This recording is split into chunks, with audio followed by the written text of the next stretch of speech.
How you doing today? I'm Darrell Bennett, and I want to ask you a very simple question. What's in your house? What's in your house?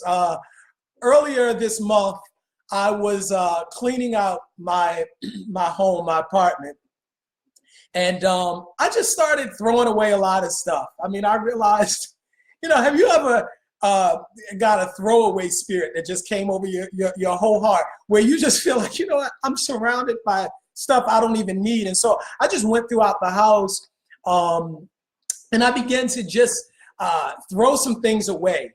And I started cleaning, not so much to streamline, but I was looking for some things. I was looking for some items in my home, some paperwork that I could not find. And as I started going through things, I realized I had some duplicates of stuff. I realized I had some stuff I didn't need, and I just began to throw things away. And it started in my bedroom, in this one file cabinet that I had that has all of my financial papers. And before I knew it, I was in the kitchen throwing stuff away, in the living room. And I don't consider myself living in clutter, because I don't, but I found that a lot of the stuff I had I didn't need. But what am I getting to? I realized, because I spent the whole pretty much day just cleaning out the house and decluttering, really throwing things away, that I started running across things I didn't know I had. Have you ever done that, where you realize, I didn't even know I had this? I remember about a month or so ago, a fly had gotten in here, and the fly was really bothering me. And I was like, I don't even have a fly swatter. I need to go buy one. Wasn't cleaning out this apartment, I realized I had 2 fly swatters. Didn't even know I had it.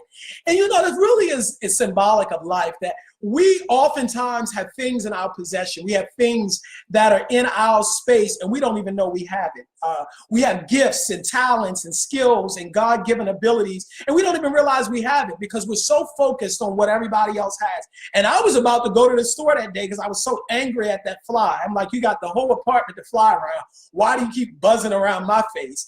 And I was about to go to the store and purchase a fly swatter. And sure, it may have only been $1, but it would have been $1 wasted, because I had 2 in this house I didn't even realize I had. And my question for you is, what's in your house? Have you ever realized, or have you ever taken note and inventory of what's in your house? I know you have spent a lot of time, like many of us do, wishing we had something else, or wishing we had more of this. But what's in your house? What do you have that you've dismissed, that you've overlooked, that you said, you overlooked it for so long, you've forgotten it. You've forgotten you even have it. I have learned through experience that when God works a wondrous thing in your life, he will use something that you already have. It amazes me how much time we spend focused on other people's lives, and other people's stuff, and other people's jobs and careers.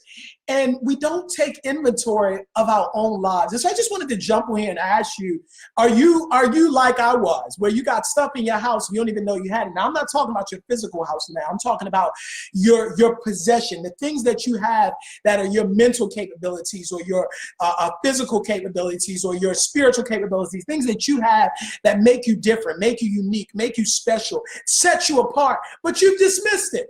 And you don't even know what's in your house. Some of you have such a powerful gift to even like communication, but you don't even realize it's in your house. And you're so focused on, you're watching me now say, oh, he's such a great speaker, but you have the same ability. Some of you have the same exact ability, but you've never really used it, and you've never really unpacked it, and you've never been in an environment for it to be exposed and to be trained in that. So you don't even realize it's in your house too. It's in your house. It's in your house. I'm going to tell you a quick story, then I'm going to jump off. Don't quote me on this. I can't remember if it's Elijah or Elisha, but one of the prophets, one of those two. They go to the woman, and the woman says that, they said, what can we do for you? She says, I don't have enough money to pay my creditors. As a matter of fact, I owe them so much that they're going to take my child and send him into slavery. And so the prophet says, what I want you to do is take all of the containers that you have in your house and set them out.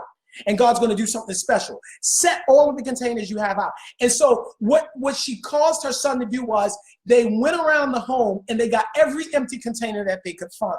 Now, the rest of the story is actually fantastic, because what happens is the oil pours out of the horn of the prophet of God, and it pours into all the containers. And then he says, now go sell what you have.